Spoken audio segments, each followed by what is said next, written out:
The City of Yonkers Police Department Traffic Division is hosting a 2-week motorcycle school for surrounding area law enforcement agencies where their officers are going to be taught some of the fundamental principles of proper braking and turning. This is an annual event that the Yonkers Police Department participates in, and we also want the public to be aware that they need to exercise caution on the roadways in the springtime with motorcycles. Today's day 7 of a 10-day class. We run a 10-day motorcycle school. We start with real basic exercises, operating the motorcycle, the components of the motorcycle. And the main part of our school is we want to make them better riders and safer riders. We're going to teach them how to operate the motorcycle, but more importantly, we're going to teach them how to stop the motorcycle in a panic situation or in a situation where they have to apply maximum braking without skidding or going out of control. Some of the cone pattern exercises we use are designed to put some basic fundamentals into everyday riding, the mechanics of your body, and to work with the mechanics of the motorcycle. It's a very heavy motorcycle that we use, a police motorcycle, so you have to learn how to counterbalance the motorcycle. Probably the most important thing, if not the most important thing that we teach them how to use is the clutch and work within the friction zone, which is where the clutch is actually engaging power to the rear wheel. And we work within that friction zone, and it's the best way to maneuver through these slow cone pattern exercises. And it just works with mechanics, and it makes them more skillful riders, and it's applied in the real life where they have to make a U-turn on a narrow street. We teach them how to traverse grass, gravel, hills, whether it's a City of Yonkers hill or a grass hill in a city park or a school.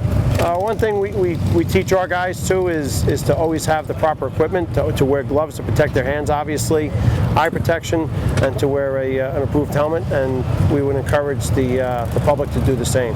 The exercise I'm going to do right now is called the single serpentine with U-turns at the end.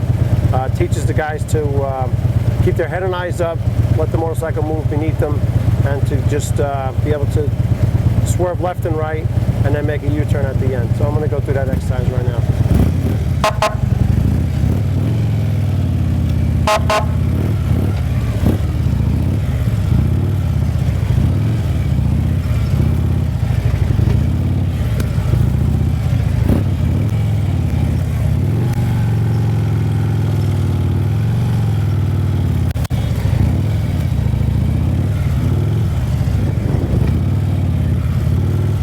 Just looking ahead of the path here.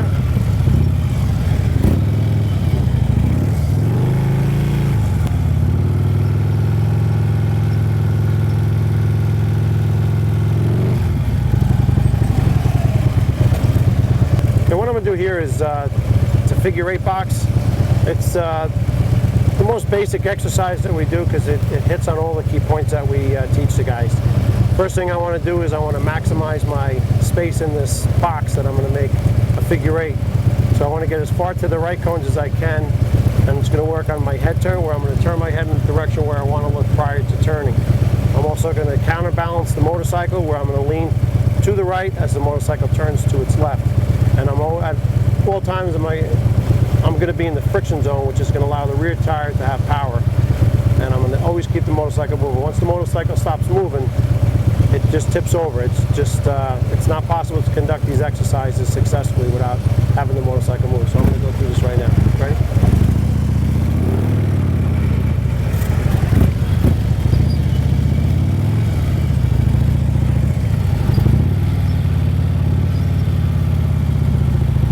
And as I'm going through here, I'm counterbalancing my body, and you can hear it. You can hear the engine turning as I'm moving. If the engine is not turning, the motorcycle can't stay upright. So I'm moving my entire body, and I'm looking ahead of the turn as I'm turning.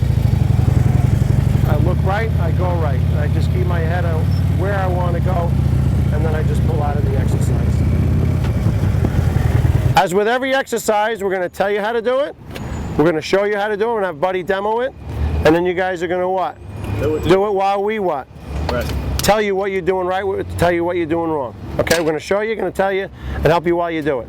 This is a straight line braking exercise. You're just going to get up to a decent amount of speed. I want you to get into second gear. Come through, when you hit this 8-pack right here, apply full maximum braking. Pull in the clutch, full maximum braking without locking up either tire.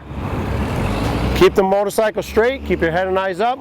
When you come to a full and complete stop, left foot down, check your mirrors, make sure you're in first gear, and then pull out. Okay, second gear.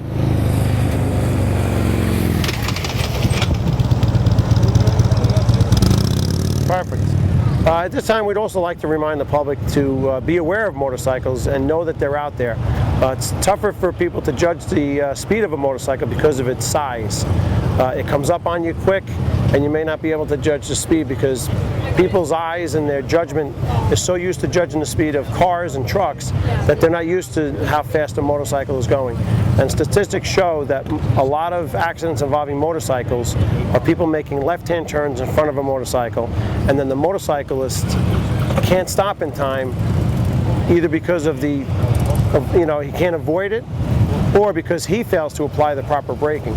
So if we can get help from both sides, people not turning in front of motorcycles or pulling on into traffic, and if we could teach the motorcyclist to be able to apply that maximum braking and stop in a shorter distance, there would be less accidents out there. And I'd also like to encourage people to wear eye protection.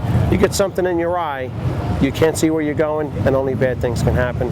And when you wear your helmet, please make sure it's strapped properly, make sure it's on your head, and please wear, for your own sake, it's like the seatbelt in your car, wear an approved DOT helmet.